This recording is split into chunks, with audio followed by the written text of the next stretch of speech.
नमस्कार प्रिय दर्शकों, हाजिर हूं मैं शुक्र राशि परिवर्तन प्रभाव को लेकर। 12 जून 2024 शाम 6:37 पर आकर्षण, दाम्पत्य सुख, सौंदर्य, ऐश्वर्य, वैभव, कला, संगीत के प्रतिनिधि ग्रह शुक्र अपनी वर्तमान साधारण राशि भूमि तत्वीय राशि वृषभ राशि को छोड़कर अपने मित्र बुध की साधारण राशि वायु तत्वीय राशि मिथुन राशि में प्रवेश करने जा रहे हैं, जहां की वो 7 जुलाई 2024 की प्रातः तक रहेंगे और इसके पश्चात कर्क राशि में प्रवेश कर जाएंगे। मेष से लेकर मीन राशि पर्यंत प्रत्येक राशि के जातकों के लिए शुक्र का यह गोचर कैसा प्रभाव लेकर के आ रहा है, आइए इस विषय को हम जान लेते हैं।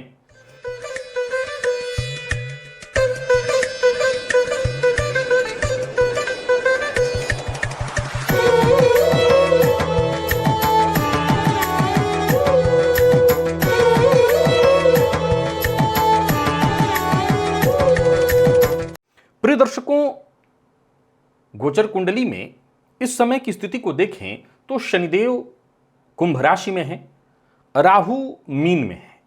अब यहां देखा जाए तो शुक्र, बुध और सूर्य ये तीनों ग्रह ऐसे हैं जो शीघ्र गति से, चंद्रमा सर्वाधिक शीघ्र गति से, और इसके पश्चात बारी बुध और शुक्र की और सूर्य की आती है, जो देखा जाए तो 15 दिन में बुध और शुक्र भी लगभग 1 महीने में और सूर्य भी 1 महीने में। अब ये सभी के सभी ग्रह पहुंचेंगे मिथुन राशि में, जहां की तीनों ग्रहों की युति होगी। अब देखा जाए तो मिथुन राशि में संचरण कर रहे शुक्र किस तरह से आपको प्रभावित करने वाले हैं। प्रिय दर्शकों, शुक्र कौन है?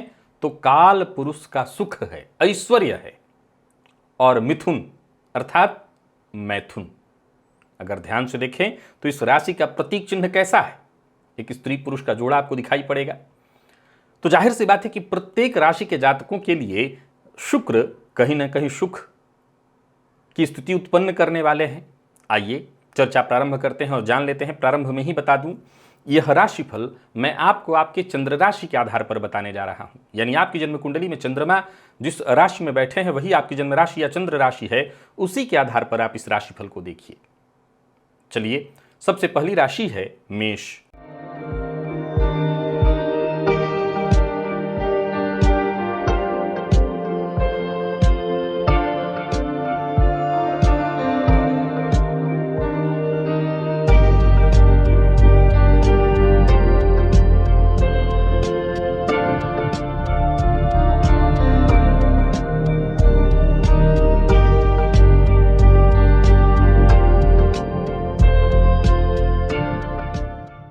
मेष राशि के जातकों के लिए शुक्र का यह गोचर, जो कि आपकी राशि से तीसरे भाव में होने जा रहा है।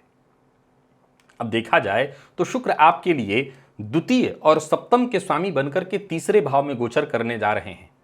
सीधी सी बात है कि यहां पर जो शुक्र की उपस्थिति है, ठीक है, आपके पराक्रम में वृद्धि भी होगी और मित्रों की संख्या में भी वृद्धि होगी।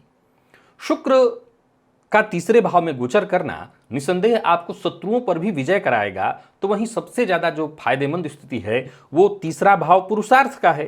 फलतः धनेश का तीसरे में संचरण धन में, संचित धन में वृद्धि कराने वाला होता है। चूंकि ये सप्तमेश भी हैं, फलतः दाम्पत्य सुख में वृद्धि होगी, भोग विलास की सामग्रियों में वृद्धि होगी, भाई बहनों का सुख आपको प्राप्त होगा। तो वहीं बात यदि करें तो दूसरे भाव से विद्या का भी विचार होता है। फलतः विद्या के क्षेत्र में भी वृद्धि, विशेष करके विद्यार्थियों के लिए आपके अपने पुरुषार्थ के द्वारा शिक्षा के क्षेत्र में विशेष सफलता आपको मिलने वाली है। अब शुक्र की दृष्टि भाग्य भाव पर भी होगी, फलतः भाग्य का पूर्ण सुख आपको मिलेगा, भाग्य का साथ मिलेगा, भाग्य में वृद्धि होगी। हाँ, अब चूंकि शुक्र तीसरे में गोचर करेंगे तो सीधी सी बात है कि हर तरह की सफलता को प्राप्त करने के लिए आपको परिश्रम तो करना ही पड़ेगा। अत्यधिक परिश्रम की आवश्यकता पड़ेगी, तब जाकर के आपको सफलता मिलेगी। बाकी धर्म में रुचि आपकी रहेगी, धार्मिक कृत्यों में आपका मन लगेगा। यात्रा आपके लिए इस गोचर काल के दौरान बेहद लाभप्रद सिद्ध होने वाली है। तो वहीं जो लोग विदेश से जुड़ के काम करना चाहते हैं, विदेश जाना चाहते हैं, उनके लिए यह गोचर बहुत बढ़िया है। और तो और आय भाव से जो शुक्र का संबंध है वो देखा जाए तो नवम पंचम का बनेगा, फलतः आय में भी वृद्धि के योग और संतान सुख में वृद्धि, संतान की ओर से कोई खुशखबरी। यानी कुल मिलाकर के देखें तो मेष राशि के जातकों के लिए तीसरे का शुक्र बहुत बढ़िया होगा। सावधानी के तौर पर सबसे पहले तो स्त्री वर्ग का विशेष सम्मान करिए, अहंकार से बचिए, और जो भी कार्य आप कर रहे हैं बस इतना ध्यान रखिए कि मूल मंत्र है आपके लिए पुरुषार्थ। पुरुषार्थ में आपके कोई कमी नहीं आनी चाहिए, पुरुषार्थ करते रहें तो यह गोचर आपके लिए अत्यंत श्रेष्ठ है। गो सेवा करने से, गाय को हरा चारा देने से और ज्यादा लाभ उत्पन्न होगा और ज्यादा श्रेष्ठ फल मिलेगा शुक्र के इस गोचर से। वृषभ के जातकों के लिए शुक्र का यह गोचर आपकी राशि से दूसरे भाव अर्थात धन भाव में होने जा रहा है। अब देखा जाए तो शुक्र आपके लिए आपके राशिपति बनकर के और षष्ठपति बनकर के धन भाव में संचरण करेंगे। अब गौर से समझने का प्रयत्न करिएगा। षष्ठ भाव के स्वामी भी हैं और आपके राशिपति भी हैं, तो ज्योतिष का एक सिद्धांत कहता है कि जहां लग्नेश होंगे यानी चंद्र कुंडली के आधार पर उस भाव की वृद्धि होगी, लेकिन षष्ठेश जहां होंगे और विशेष करके धन भाव में तो ऋण कारक स्थिति उत्पन्न होगी। लेकिन यहां ये ऋण आपको तबाह करने वाला नहीं होगा, यहां ये ऋण ऐसा होगा कि ऋण की स्थिति उत्पन्न होगी पर इस ऋण से आपको घबराने की कोई आवश्यकता नहीं है, इस ऋण से आपकी कोई क्षति नहीं होगी। आप इस ऋण से अपना विकास ही करेंगे, आपको फायदा ही मिलेगा। धन भाव में शुक्र की उपस्थिति बहुत अच्छी है, धनागमन के संकेत मिल रहे हैं। कुटुंब के मध्य कोई मांगलिक कृत्य होगा, भोजन में आपकी विशेष रुचि उत्पन्न होगी, आभूषण की प्राप्ति, मकान, भूमि, भवन से संबंधित सुखों की प्राप्ति, तो वहीं शारीरिक कष्ट इत्यादि में वृद्धि हो सकती है आपके गलत खान पान के कारण। तो इस गोचर काल के दौरान आपको इस बात का विशेष रूप से ख्याल रखना है कि किसी भी तरह के ऐसे आहार से मत जुड़िए जो आपके स्वास्थ्य में विशेष परेशानी उत्पन्न कराए। तो इस गोचर काल के दौरान आपको इस बात का ख्याल विशेष रूप से रखना है कि आपका जो आहार है वो बिल्कुल सात्विक होना चाहिए, और सात्विक आहार के साथ अगर आप बढ़ते हैं, मद्यपान इत्यादि से दूरी बना करके रहते हैं तो यह गोचर अच्छा है, आयु में वृद्धि कराने वाला है। अब सवाल उठता है कि आयु वृद्धि होगी तो हमें पता कैसे चलेगा? अगर मान लीजिए आप अस्वस्थ रहते हो तो आपका स्वास्थ्य ठीक होगा, आयु वृद्धि का यह भी एक तरीका है। संचित धन में वृद्धि होगी, यूं समझ लीजिए कि आपके संचित शुभ कर्म का यह फल होगा। मां लक्ष्मी की विशेष कृपा आपके ऊपर होगी। खान पान पर नियंत्रण रखा तो उदर विकार इत्यादि से जूझ रहे होंगे तो उससे भी आपको मुक्ति मिल जाएगी। इस गोचर काल को और श्रेष्ठ बनाने के लिए आप मां लक्ष्मी की विशेष आराधना करिए, घी का दिया जला करके श्री सूक्त का पाठ या श्रवण करिए, लाभ मिलेगा। मिथुन के जातकों के लिए शुक्र का यह गोचर आपकी राशि पर होने जा रहा है। सीधी सी बात है कि इस गोचर काल के दौरान आपका मन विशेष रूप से भोग विलास की ओर अधिक जाएगा। इस गोचर का परिणाम यही है कि व्ययपति और पंचमपति बने शुक्र आपकी राशि पर गोचर करेंगे तो हर प्रकार के भोग में आपको लिप्त करने का प्रयत्न करेंगे। आप अपने शारीरिक सुंदरता पर विशेष व्यय करेंगे, सौंदर्य प्रसाधनों पर विशेष खर्च करेंगे, वस्त्र पर विशेष खर्च करेंगे। स्त्री पुरुष दोनों के लिए कह रहा हूं। हालांकि देखा जाए तो शुक्र पंचमेश होकर के, द्वादशेश होकर के आपकी राशि पर संचरण कर रहे हैं, संतान पक्ष से खुशखबरी मिलेगी। विद्यार्थियों के लिए यह गोचर अति उत्तम है। वो सभी विद्यार्थी जो शिक्षा ग्रहण करने के लिए स्वदेश से बाहर जाकर के शिक्षा ग्रहण करना चाहते हैं उनके लिए बहुत अच्छा है। यह गोचर काल ऐसा है जो आपके मान सम्मान में वृद्धि कराएगा, समाज में आपकी गहरी पैठ बनाएगा, भाई बंधु सबसे सुख और सहयोग प्राप्त होगा। तो वहीं सरकारी कार्यों से भी आपको सहयोग मिलना चाहिए, पिता का सहयोग प्राप्त होगा, उनसे आपको विशेष सुख की प्राप्ति होगी। नौकरी करने वालों को आपके कार्यक्षेत्र में सफलता मिलने वाली है, आपके पदाधिकारियों का विशेष सहयोग प्राप्त होगा, पदोन्नति के अवसर मिलेंगे। परंतु ये ध्यान रखिएगा कि शुक्र आपके व्यक्तित्व पर संचरण कर रहे हैं व्ययपति बनकर के, फलतः दुराचार की वृत्ति भी बढ़ेगी। उस पर आपको ध्यान रखना होगा, अंकुश लगा करके रखना होगा। शुक्र की दृष्टि सप्तम भाव पर होने के कारण व्यवसाय में सफलता है। अगर आप कपड़े का, होटल इत्यादि का, सुगंधित द्रव्यों का व्यापार करते हैं तो यह गोचर बहुत बढ़िया है। मीडिया, सिनेमा इत्यादि के फील्ड से जुड़े हुए हैं तो बहुत बढ़िया है, आपके आय में वृद्धि होगी। दाम्पत्य जीवन भी सुखमय होगा, परंतु जीवन साथी के प्रति पूर्ण रूपेण आपको ईमानदार बने रहना होगा, तब जाकर के आप इस गोचर का भरपूर लाभ उठा सकेंगे। इस गोचर को और श्रेष्ठ बनाए रखने के लिए चौमुखी आटे का दिया बना करके देवी के मंदिर के देहली पर जाकर के रखें। चौमुखी आटे का दिया बनाइए 4 बत्तियों वाला और घी का दिया देवी मंदिर के देहली पर जाकर के रख दीजिए, लाभ होगा। कर्क के जातकों की बात करें तो शुक्र का यह गोचर आपकी राशि से 12वें में होने जा रहा है। अब देखा जाए तो शुक्र आपके लिए कैसे हैं, तो सुखेश और लाभेश होकर के 12वें में गोचर कर रहे हैं। सो विदेश गमन के लिए अगर आप प्रयत्न कर रहे हैं तो बड़ा श्रेष्ठ परिणाम मिलने वाला है। इस गोचर काल के दौरान व्यय की अधिकता होगी, लेकिन व्यय की अधिकता ही आय की अधिकता की नींव रखने वाली है। यानी जितना अधिक व्यय होगा उतना अधिक आय का मार्ग बनेगा। निर्माण कार्यों पर खर्च करना आपके लिए बढ़िया होगा, धार्मिक कृत्यों पर व्यय करना आपके लिए बढ़िया होगा। इस गोचर काल के दौरान घूमना फिरना आनंदमयी समय बीतने वाला है, जिसमें व्यय की वृद्धि होने वाली है, लेकिन इससे कोई चिंता नहीं है। कुटुंब का सुख, परिवार के सदस्यों का सुख, अपनों का सुख आपको प्राप्त होगा। भाग्य में आपकी वृद्धि होगी, जो भी कार्य आप करेंगे उसमें सफलता मिलेगी। मनोरंजन और भोग विलास की सामग्रियों पर व्ययाधिक्य बहुत अधिक हो सकता है, इस पर आपको अंकुश लगा करके रखना होगा। बाकी देखा जाए तो यह गोचर कर्क के जातकों के लिए भी अच्छा है। षष्ठ भाव पर शुक्र की दृष्टि के कारण आपके शत्रु भी उपस्थित हो सकते हैं। विशेष करके स्त्री वर्ग का सम्मान करिएगा। स्त्री से किसी भी तरह का विवाद आपको नहीं पालना है, नहीं तो मुसीबत में पड़ेंगे। स्त्री के साथ किया हुआ विवाद आपको मुसीबत में डाल देगा, तो यहां आपको सावधानी जरूरी है। कबूतरों को कोई भी 3 प्रकार का अन्न एक में मिलाकर के दीजिए शुक्रवार के दिन, यह आपके लिए लाभप्रद सिद्ध होगा।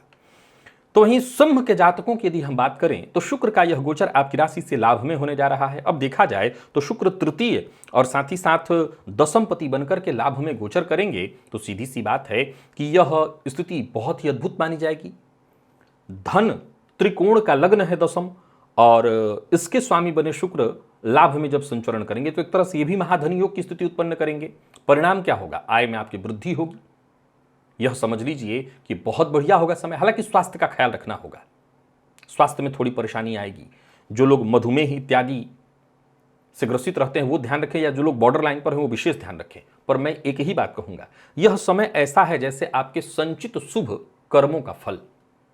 सफलता चहुं ओर से मिलेगी, स्त्री वर्ग का विशेष सहयोग मिलेगा, दाम्पत्य जीवन सुखमय होगा, मन प्रसन्न रहेगा, संतान से विशेष सहयोग, पंचम पर दृष्टि के कारण संतान सुख में वृद्धि, विद्यार्थियों को शिक्षा के क्षेत्र में सफलता। तो वहीं जो लोग गीत संगीत के फील्ड से जुड़े हुए हैं, जो लोग सिनेमा इत्यादि के फील्ड से जुड़े हुए हैं, उनके लिए यह गोचर अति उत्तम है। गायन के फील्ड से जुड़े हुए हैं तो यह अति उत्तम है समय। समाज में आपके मान सम्मान की वृद्धि होगी। संतान की ओर से कोई अनुकूल सूचना आपको मिलेगी। यदि आपकी संतति आपसे बहुत दूर रहती है और आप चाहते हैं कि किसी तरह से उसके साथ रहने लगे, तो हो सकता है ऐसी कोई सूचना मिल जाए आपको, आप साथ जा सकते हैं। संतान के साथ अगर कोई वैचारिक मतभेद की स्थिति थी वो दूर हो जाएगी। तो शुक्र का यह गोचर आपके लिए बहुत बढ़िया है। थोड़ा स्वास्थ्य का ख्याल रखिएगा, खान पान पर नियंत्रण रखिएगा, और इस गोचर काल के दौरान अगर सफेद कमल का पुष्प आपको मिले तो वो जाकर के देवी को अर्पित करिए, मां लक्ष्मी को अर्पित करिए, बहुत अच्छा होगा आपके लिए। कन्या के जातकों के लिए शुक्र का यह गोचर देखा जाए तो शुक्र द्वितीय और साथ ही साथ भाग्य के स्वामी बनकर के नवम में गोचर करेंगे, दशम में गोचर करेंगे। सर्वाधिक श्रेष्ठ फल देने वाले हैं शुक्र कन्या के जातकों के लिए। अब यहां जरा गौर से समझिएगा, दशम भाव में शुक्र कैसे होते हैं, तो दिग्बल से विहीन, परंतु चूंकि नवम पति बनकर के दशम में गोचर करें तो धर्मकर्माधिपति योग, और द्वितीय पति बनकर के दशम में गोचर करें तो महाधनी योग। फलतः यह गोचर आपके लिए जो परिणाम लेकर के आ रहा है वह अत्यंत श्रेष्ठ है। कार्य क्षेत्र में आपके विरोध करने वाले खुद ब खुद हम मारे जाएंगे, यानी बिन मारे बैरी मरे वाली स्थिति होगी। स्वास्थ्य भी अनुकूल दिखाई पड़ रहा है। तो इस गोचर काल के दौरान भाग्य का विशेष साथ मिलेगा, पिता का सहयोग मिलेगा, दाम्पत्य जीवन में चल रही परेशानी दूर होगी, कार्य क्षेत्र में कहीं कोई परेशानी थी वो दूर होगी। जो नीचे के वर्कर लोग हैं, जो नीचे के आपके सहकर्मी हैं, उनसे आपको विशेष सहयोग मिलेगा। व्यवसायियों को व्यवसाय में सफलता मिलेगी। पिता के स्वास्थ्य का जरा ख्याल रखिएगा। मानसिक अशांति से मुक्ति मिलेगी। अचल संपत्ति से संबंधित कार्य बनेंगे, और घर में अगर इंटीरियर में कोई खर्च करना चाहते हैं, सजावट इत्यादि कराना चाहते हैं, कर सकते हैं। समाज में मान सम्मान में वृद्धि होगी। गाड़ी इत्यादि खरीदना चाहते हैं तो वो खरीद सकते हैं। यानी कुल मिलाकर के आपके सुखों में, ऐश्वर्य में वृद्धि दिखाई पड़ रही है। यह समय बिल्कुल आपके मन के अनुकूल है। सफलता की प्राप्ति आपको होने जा रही है। तो गोचर बहुत बढ़िया है, सर्वाधिक श्रेष्ठ मैं कहूंगा शुक्र के जातकों के लिए। इस गोचर काल के दौरान आप चाहें तो चांदी का कड़ा धारण करें दाहिने हाथ में, वो और अच्छा होगा आपके लिए। तुला के जातकों के लिए शुक्र का जो यह गोचर है वो आपकी राशि से नवम में होने जा रहा है। अब शुक्र देखा जाए तो आपके राशिपति और अष्टमपति बनकर के नवम भाग्य भाव में गोचर करेंगे। अच्छा है, पिता के स्वास्थ्य को लेकर के थोड़ी चिंता, और आप भी यदि मधुमेह से ग्रसित रहते हैं तो आपको अपने स्वास्थ्य का ख्याल रखना होगा। हालांकि भाग्य का पूर्ण सुख मिलेगा। भाग्य के सहयोग के कारण आपके प्रत्येक कार्य बनेंगे जिसमें आपको सफलता मिलेगी।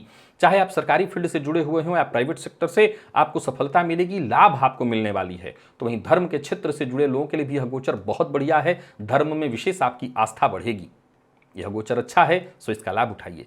किसी भी तरह के प्रतिद्वंदिता में नहीं पड़ना है। आप तो बस अपने काम से काम रखिए, अपना काम समय पर ईमानदारी के साथ पूरा करिए। यह गोचर बढ़िया है। नौकरी में पदोन्नति के अवसर मिल रहे हैं, और वहीं प्रेम के क्षेत्र में भी सफलता। प्रेम संबंध को वैवाहिक संबंध में तब्दील करना चाहते हैं तो आपको प्रयत्न करना चाहिए। चहुं ओर से सुख की प्राप्ति होगी। यह गोचर अच्छा है, सो कोई बड़ी दिक्कत नहीं है। हर तरह से यूं समझ लीजिए कि ऋण से मुक्ति भी मिलेगी और शत्रु से भी आपको मुक्ति मिलेगी। तीसरे भाव पर शुक्र की दृष्टि के कारण भी पराक्रम में आपकी वृद्धि होगी। स्त्री मित्र के सहयोग से विशेष सफलता आपको मिलेगी। पुरुषार्थ में आपकी वृद्धि और अपने खुद के स्वयं के पुरुषार्थ से आपको विशेष सफलता मिलने वाली है। इस गोचर काल को और श्रेष्ठ बनाए रखने के लिए आपको अपने खान पान पर ध्यान देना होगा, स्त्री वर्ग का सम्मान करना होगा और गाय को हरा चारा देना होगा शुक्रवार के दिन। वृश्चिक के जातकों के लिए शुक्र का यह गोचर आपकी राशि से अष्टम में होने जा रहा है। फलतः देखें तो अष्टम में शुक्र के गोचर को बहुत अच्छा नहीं कहा जाएगा। हालांकि यहां भी देखा जाए तो विद्या इत्यादि के क्षेत्र में उन्नति तो है, पर फिर भी सप्तमपति बनकर के अष्टम में, द्वादशपति बनकर के अष्टम में ये परेशानी उत्पन्न करेंगे। संचित धन की में भी नुकसान, या यूं कहिए कि संचित धन का अत्यधिक व्यय हो जाना, व्यर्थ की चीजों पर या भोग से संबंधित चीजों पर अत्यधिक व्यय होने की स्थिति उत्पन्न होगी। भाग्य का पूर्ण सुख प्राप्त नहीं हो सकेगा और परिश्रम के अनुकूल सफलता नहीं मिलेगी। भोग विलास में आपके अधिक रुचि और समय की बर्बादी के कारण जो उचित सफलता आपको मिलनी चाहिए थी वो बाधित होगी। वहीं जो लोग सरकारी कार्यक्षेत्र से जुड़े हुए हैं उनको भी कार्यक्षेत्र में थोड़ी परेशानियों का सामना करना पड़ेगा। पिता यदि आपके व्यवसाय करते हैं तो पिता के व्यवसाय में भी परेशानी दिखाई पड़ रही है। कुटुंब के मध्य किसी न किसी बात को लेकर के कलह और विवाद की स्थिति उत्पन्न होते दिखाई पड़ रही है। पैतृक संपत्ति को लेकर के विवाद होने वाला है। तो वहीं मधुमेह के रोगी और ज्यादा सचेत हो जाएं। जिन लोगों को पहले से ही किडनी इत्यादि से संबंधित परेशानी है वो और अपने ज्यादा स्वास्थ्य का ख्याल रखें। खान पान पर नियंत्रण बेहद आवश्यक है। द्वितीय भाव पर शुक्र की दृष्टि के कारण गलत खान पान, गलत आहार विहार के कारण आप और बुरी परिस्थिति में फंस सकते हैं। व्यर्थ में धन भी जाएगा और तन भी। तो धन और तन दोनों बचाना चाहते हैं तो जरा अपनी जिह्वा पर नियंत्रण रखिए, तभी जाकर के इस गोचर से आप राहत पा सकेंगे, नहीं परेशानी होगी। गोचर काल के दौरान शुक्रवार के दिन कबूतरों को हरा चारा, 3 प्रकार का अन्न दीजिए, गाय को हरा चारा दीजिए, इससे आपको फायदा होगा। धनु के जातकों की बात करें तो शुक्र का यह गोचर आपकी राशि से सप्तम में होने जा रहा है। शुक्र आपके लिए लाभपति और साथ ही साथ षष्ठपति बनकर के सप्तम में गोचर करेंगे। अब सप्तम में उपस्थिति के कारण दाम्पत्य जीवन में थोड़ी कलह और परेशानी की स्थिति तो, कटुता तो उत्पन्न होगी ही होगी। अब शुक्र लाभेश भी हैं तो ये छठे से छठा होता है। फलतः जननेंद्रिय से संबंधित पुरुषों को गुप्त रोग की संभावनाएं बढ़ाएंगे, शारीरिक कष्ट में वृद्धि करेंगे। हालांकि परिश्रम से आप पीछे मत हटिएगा, व्यावसायिक सफलता आपको मिलेगी। स्त्री से विवाद, आपके जीवन साथी का अस्वस्थ होने की संभावना, लग्न पर पूर्ण दृष्टि के कारण हो सकता है कि आपका मन भटके, जीवन साथी के प्रति आप ईमानदार न रह पाएं, यानी एक्स्ट्रा मैरिटल अफेयर वगैरह, सौंदर्य पर विशेष खर्च करने लगेंगे इत्यादि। हालांकि एक बात और बता दूं कि इस दौरान आपका मन धार्मिक कृत्यों में भी खूब लगेगा। वाहन के सुख में वृद्धि दिखाई पड़ रही। तो वहीं एक और बात का आपको ख्याल रखना है कि स्वास्थ्य में आपको अपने भी जरा ध्यान रखना है। खान पान पर विशेष ध्यान रखना होगा। खान पान पर अनियंत्रण वाली स्थिति आपको मुसीबत में डालेगी। इस गोचर काल के दौरान कोई देखा जाए तो अनाथालय इत्यादि हो या जहां बच्चियां रहती पढ़ती हो वहां पर मोमबत्ती जाकर के दान कराइए। हालांकि अब आजकल बिजली के ज़माने में किसको मोमबत्ती चाहिए होती है। देखिए, दान भी वो चीज़ करनी चाहिए जिसका लाभ हो। तो मोमबत्ती का दान अगर हो सके, जरूरत हो तो वो करिए, और नहीं तो फिर मैं कहूँगा गौशाला में जाकर के कुछ धन दान कराइएगा। मकर के जातकों के लिए शुक्र का यह गोचर आपकी राशि से षष्ठ में होने जा रहा है। अब देखा जाए तो शुक्र आपके लिए कैसे हैं, तो आपके लिए पंचम और दसम के स्वामी बनकर के षष्ठ में गोचर करने जा रहे हैं, और इसका परिणाम थोड़ी परेशानी होगी। हालांकि एक बात बता दूं कि इस परेशानी से डरने की आवश्यकता नहीं है, संघर्ष की वृद्धि होगी, पर इस संघर्ष से आपको फायदा मिलेगा। सबसे पहले एक ध्यान रखिए बात कि आपको अपने चरित्र पर विशेष अंकुश लगा करके रखना है। आपके अपने लोग ही आपके सबसे बड़े शत्रु सिद्ध होंगे, और आप स्वयं अपना अहित स्वयं करेंगे अपने खान पान पर नियंत्रण ना रख करके। तो सबसे पहले तो अपने स्वास्थ्य का ख्याल रखिए, जो भी कार्य करिए बहुत समझदारी के साथ। साझेदारी में कार्य कर रहे हैं तो बहुत सचेत रहिए, साझेदार से मतभेद होने वाला है। 12वें भाव पर शुक्र की दृष्टि के कारण व्यय बढ़ेगा, गलत खान पान, गलत आदत, गलत रहन सहन पर आपका व्यय बढ़ेगा, तो इस पर आपको ध्यान रखना है। यात्रा आपके लिए हानिकारक भी हो सकती है, तो स्वास्थ्य का ध्यान जरूरी है। दाम्पत्य जीवन में भी परेशानी और संतान पक्ष को लेकर भी थोड़ी चिंता दिखाई पड़ रही है, परंतु चूंकि शुक्र दशमेश भी बनते हैं आपके लिए, सो जितना अधिक आपका संघर्ष बढ़ेगा, अगर अंतिम परिणाम आप देखेंगे तो यूं समझ लीजिए कि अंतिम परिणाम में आपकी जीत है। हर जगह, क्षेत्र कोई भी हो, जीतेंगे आप ही। संघर्ष अधिक होगा। अब देखिए, कार्यक्षेत्र हो, घर हो, वातावरण कलहपूर्ण होगा, लेकिन अंततोगत्वा परिस्थिति आपके पक्ष में। स्त्री का विशेष सम्मान करिएगा और अपने जीवन साथी के स्वास्थ्य का ख्याल रखिएगा, क्योंकि जीवन साथी को शारीरिक कष्ट दिखाई पड़ रहा है। इस गोचर काल के दौरान जितना हो सके मां भगवती की आराधना करिए, मां की कृपा आपको मिले। सिद्ध कुंजिका स्तोत्र का पाठ या श्रवण आपके लिए लाभप्रद होगा। तो एक कुंभ के जातकों के लिए शुक्र का यह गोचर पंचम में होने जा रहा है। शुक्र आपके लिए नवम पति और चतुर्थ पति बनकर के पंचम में गोचर करेंगे। यह समय, यह उपस्थिति का जो परिणाम है वो बहुत श्रेष्ठ है। चाहे आप बात विद्या के क्षेत्र की करें, संतान पक्ष की करें, बहुत बढ़िया है। यह गोचर स्त्रियों के लिए बहुत बढ़िया है, प्रेमियों के लिए बहुत बढ़िया है। धन धान्य में वृद्धि, व्यवसायी है तो व्यवसाय में वृद्धि।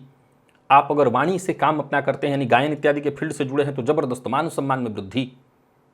दाम्पत्य जीवन बहुत सुखद, कथावाचक इत्यादियों के लिए बहुत बढ़िया है। यह समय आमोद प्रमोद में बीतेगा, बहुत बढ़िया होगा। विद्यार्थियों को शिक्षा के क्षेत्र में विशेष सफलता, और अगर कोई विभागीय परीक्षा है तो वहां भी आपको सफलता। कुल मिलाकर के देखें तो भाग्य शुक्र का पंचम में चतुर्थेश बनकर के संचरण बहुत बढ़िया है। दाम्पत्य जीवन में पूर्णतः सुख में दिखाई पड़ रहा है। प्रेम संबंध को वैवाहिक संबंध में तब्दील करना चाहते हैं तो पेरेंट्स से बातचीत करिए। संतान को लेकर के कोई चिंता थी, संतान से मतभेद की स्थिति थी, वो दूर हो जाएगी। तो यह गोचर तनिक भी कुंभ राशि के जातकों के लिए सोचने जैसा है ही नहीं कि कहीं कोई चिंता है।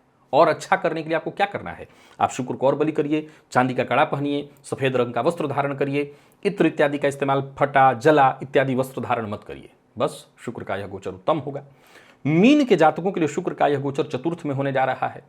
अब शुक्र की चतुर्थ में उपस्थिति को अगर आप समझे तो यहां पर शुक्र दिग्बली होते हैं। अब देखा जाए तो शुक्र आपके लिए अष्टमेश और तृतीयेश बनकर के चतुर्थ में गोचर करेंगे तो ये परेशानियों में वृद्धि करेंगे। गौर करिएगा, यहां पर दिग्बली हैं, पर फिर भी ये माता के स्वास्थ्य में कमी लाएंगे, समाज में मान सम्मान की हानि। गौर करिए कि मिथुन राशि में है तो तनिक भी चारित्रिक कमी आपके ऊपर लांछन लगाएगी। आपके शत्रुओं का मनोबल बढ़ेगा। आपके अगर अपने सगे संबंधी हैं वो भी आपके ऊपर हावी होने का प्रयत्न करेंगे, तो बहुत सचेत रहना है आपको। आप ऐसा कोई काम मत करिए जिससे मान सम्मान की हानि हो। हाँ, कार्य क्षेत्र को लेकर के ज्यादा घबराना नहीं है। कार्य क्षेत्र में आपका काम बनेगा, सामाजिक भी थोड़ा सचेत रहना है बस। बाकी कार्य क्षेत्र में ठीक है, नौकरी पेशा व्यापारी वर्ग दोनों को मैं कहूंगा ठीक ठाक लाभ होता रहेगा, पर परेशानियां भी निरंतर आपका पीछा करेंगी। व्यवसायी वर्ग सचेत होकर के काम करे, अपने स्वास्थ्य का विशेष ख्याल रखे और केवल सुख की अनुभूति के लिए कोई कार्य न करें। ये बात ध्यान रखिएगा। आज आप जो कर रहे हैं उसका आगे चल करके क्या परिणाम होगा ये सोच करके काम करें। माता पिता के स्वास्थ्य का विशेष करके माता के स्वास्थ्य का, जीवन साथी के स्वास्थ्य का आपको ख्याल रखना है और खुद के स्वास्थ्य का। खान पान जितना हो सके आपका बहुत नियंत्रित रहना चाहिए। मधुमेह इत्यादि से ग्रसित रहे हैं या मधुमेह बॉर्डर पर रहा है तो आपको बहुत ज्यादा ध्यान देना होगा। तो इन छोटी बातों का अगर आप ध्यान रख लें तो यह गोचर शांति से समय कट जाएगा। अन्यथा मीन के जातकों को परेशानी है। क्या करना चाहिए, तो कोई भी 3 प्रकार का अन्न कबूतरों को दीजिए, गाय को हरा चारा दीजिए, स्त्री वर्ग का सम्मान करिए। सिद्ध कुंजिका स्तोत्र का पाठ भी आपके लिए लाभप्रद होगा। तो इन उपायों को करके शुक्र से उत्पन्न होने वाली छोटी मोटी परेशानियों से आप बच सकेंगे। तो प्रिय दर्शकों, ये था मेष से लेकर के मीन राशि पर्यंत प्रत्येक राशि के जातकों के लिए शुक्र राशि परिवर्तन का प्रभाव। आज के लिए बस इतना ही, इजाजत दीजिए, पुनः मुलाकात होगी। तब तक के लिए नमस्कार।